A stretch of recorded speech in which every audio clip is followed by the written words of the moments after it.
There are many foods that are considered an acquired taste. Foods that might not be palatable the first time you try it, or something that just doesn't sit right with most people. It could be something as simple as blue cheese, or something like the Filipino delicacy balut, which is a boiled fertilized egg with the embryo still inside. Sweden has its own acquired taste delicacy, which has spawned hundreds of reaction videos and caused it to be banned by airlines. Learn more about Surströmming, the world's smelliest food, on this episode of Everything Everywhere Daily.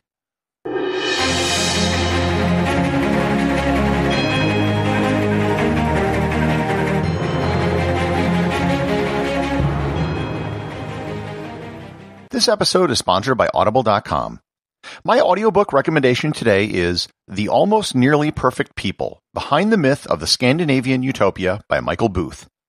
Journalist Michael Booth has lived among the Scandinavians for more than 10 years, and he has grown increasingly frustrated with the rose-tinted view of this part of the world offered up by the Western media. In this timely audiobook, he leaves his adoptive home of Denmark and embarks on a journey through all 5 of the Nordic countries to discover who these curious tribes are, the secrets of their success, and most intriguing of all, what they think of each other. Why are the Danes so happy despite having the highest taxes? Do the Finns really have the best education system? Are the Icelanders as feral as they sometimes appear? How are the Norwegians spending their fantastic oil wealth? And why do all of them hate the Swedes?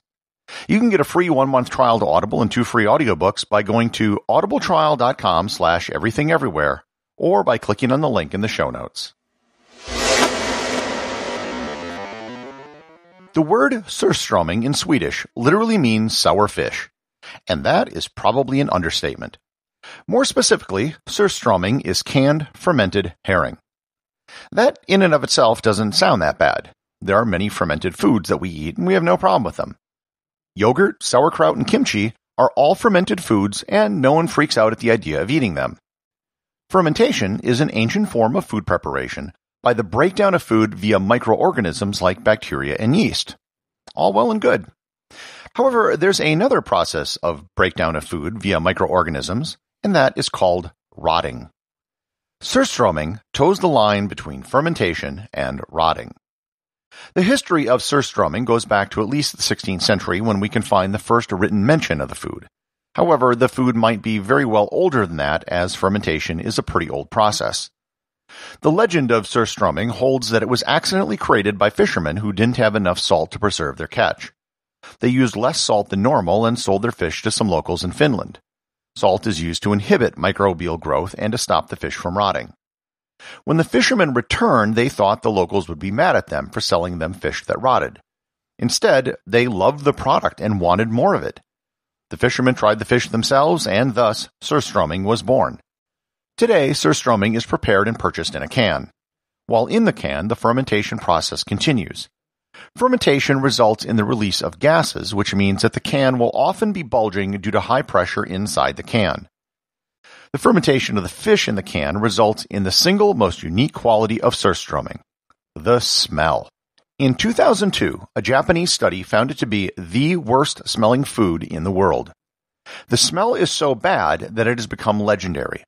It's been described as rotten eggs, a dead body, a dirty diaper, and raw sewage. But the truth is, there are so few things you can really compare it to because nothing else smells quite so bad. The smell is what's made the product famous, and if it weren't for the horrid smell, it would be about as controversial as pickled herring. Children in Sweden have been known to open a can of Surströmming in school so they could get out of class. Airlines will not allow people to carry Surströmming on flights. Because of the high pressure in the can and the low pressure in the cabin, the higher pressure differential can result in some cans rupturing, spewing the smelly liquid onto the plane. And it isn't as if you can leave a plane while it's flying or open a window.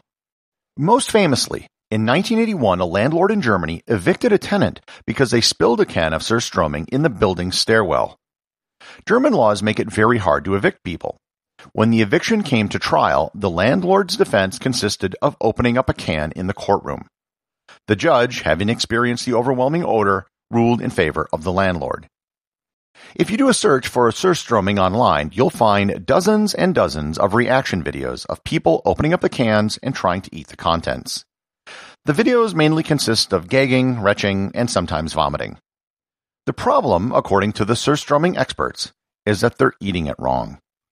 For starters, you never want to open a can of Surströmming indoors, for reasons which I think I've established by now. Ideally, you want to open the can when submerged in water. That will prevent the liquid inside from spraying all over the place when it's opened. Alternatively, you could open it while it's enclosed in a plastic bag.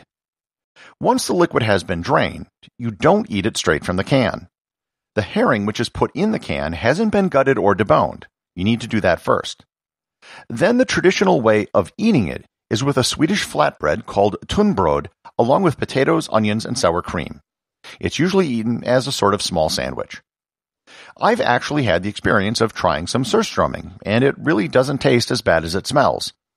Granted, given that it's the worst smelling food in the world, that's a pretty low bar, but it isn't bad so long as it's prepared properly.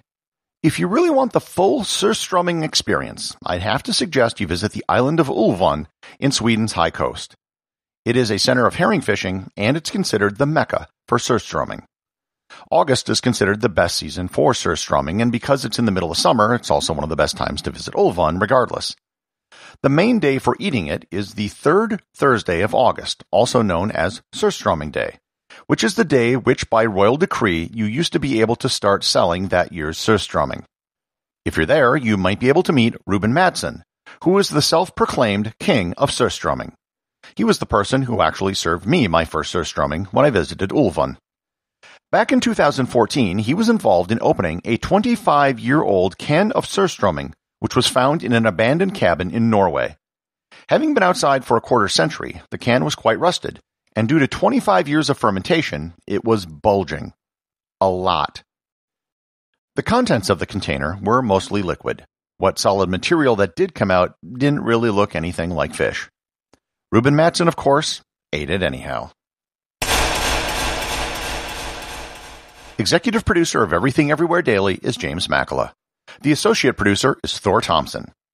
I've had several people reach out to me on Instagram because they didn't know how to reach me via email. If you'd like to send me an email, you can reach me at gary@everything-everywhere.com. If you have a show suggestion or a question you'd like me to answer in an episode, feel free to drop me a line.